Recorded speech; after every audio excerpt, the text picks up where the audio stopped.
சங்கீதம் 12ஆம் அதிகாரம்.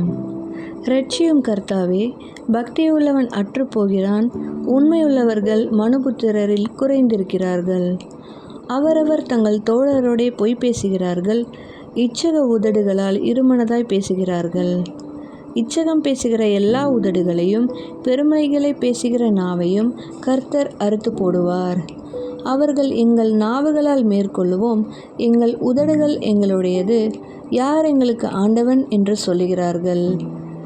ஏழைகள் பாழாக்கப்பட்டது நிமித்தமும் எளியவர்கள் விடும் பெருமூச்சின் நிமித்தமும் நான் இப்பொழுது எழுந்து அவன் மேல் சீறுகிறவர்களுக்கு அவனை காத்து சுகமாயிருக்க பண்ணுவேன் என்று கர்த்தர் சொல்லுகிறார். கர்த்தருடைய சொற்கள் மண்குகையில் 7 தரம் முறுக்கி புடமிடப்பட்ட வெள்ளிக்கொப்பான சுத்த சொற்களாயிருக்கிறது. கர்த்தாவே, நீர் அவர்களை காப்பாற்றி அவர்களை என்றைக்கும் இந்த சந்ததிக்கு விலக்கி காத்து கொள்ளுவீர்.